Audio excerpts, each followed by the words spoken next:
देखिए ऐसा एएसआई ने एक एप्लीकेशन दिया है अपने रिपोर्ट को होल्ड करने के लिए, ठीक है।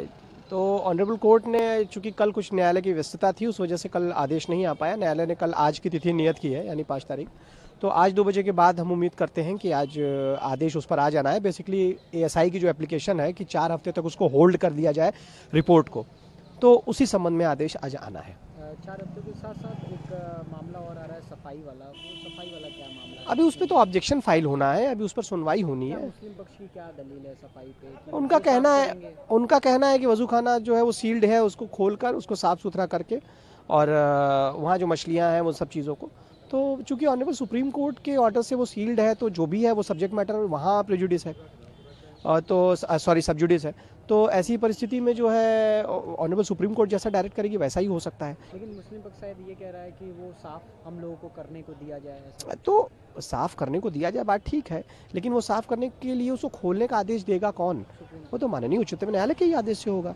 तो इसलिए अभी फिलहाल उस चीज़ पर वो पेंडिंग है। और पक्ष भी चाहता है वो साफ साफ सुथरा हो वहाँ पे सफाई। देखिए माननीय उच्चतम न्यायालय आदेश दे दे तो ठीक है, हमें कोई समस्या नहीं है, लेकिन यहाँ के आदेश न्यायालय को आदेश देने का उसमें अथॉरिटी ही नहीं है। माननीय उच्चतम न्यायालय ने जब सील्ड कर रखा है, और सबसे बड़ी बात है कि तमाम तरह की जो भी एप्लीकेशंस पड़ती रही हैं, जैसे चाहे वो तथाकथित वजू खाने के सर्वे के संबंध में हो, जो भी हो, तो उस पर भी मुस्लिम पक्ष का हमेशा सबसे पहला जो ऑब्जेक्शन रहता था वो यही रहता था कि साहब इसका कैसे होगा जबकि माननीय उच्चतम न्यायालय के आदेश से एरिया सील्ड और प्रोटेक्टेड है। तो इसलिए उस चीज़ को फिलहाल ऑनरेबल सुप्रीम कोर्ट के ऑर्डर के बिना कुछ नहीं हो सकता।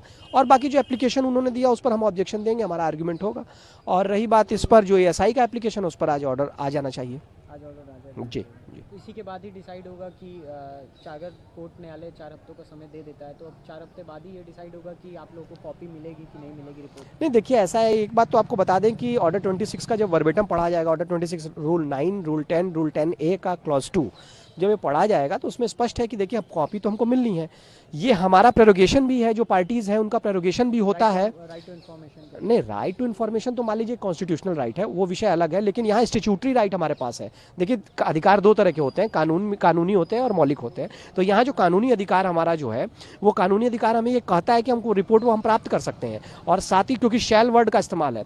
दूसरी बात ये है कि ये हमारा प्रेरोगेशन है, हम चाहें तो जो कमीशन करने वाला व्यक्ति है, मतलब जो सर्वे करने वाला व्यक्ति है, उसको हम क्रॉस भी कर सकते हैं। तो ये तो सेकेंडरी स्टेज होगा, लेकिन प्राइमरली ये 4 हफ्ते तक अगर उसको बंद कर दिया जाएगा तो मेरा ये कहना है बतौर अधिवक्ता प्लेंटिफ नंबर 1 राखी सिंह कि इससे प्रोसीडिंग डिले होगी, क्योंकि ऑलरेडी जो है ऑनरेबल हाई कोर्ट यानी जब ऑनरेबल जस्टिस अरविंद मिश्रा प्रथम जी ने जब आदेश दिया था, जब 7-11 की मेंटेनेबिलिटी को क्लियर कर दिया था, तो उस समय कहा था कि इसको as soon as possible decide करिए, मोस्ट एक्सपीडिशियसली, और जहां तक हो सके 6 महीने के अंदर। तो इस परिस्थिति को ध्यान में रखते हुए अगर 4 हफ्ते का समय दे दिया गया तो 1 महीना तो प्रोसीडिंग ऐसे डिले हो गई, जबकि ऑलरेडी ये मुकदमा जो कि ऐतिहासिक साक्ष्यों पर आधारित है, जो 6 महीने में खत्म हो जाना चाहिए, वो मुकदमा इतने दिन लंबित है।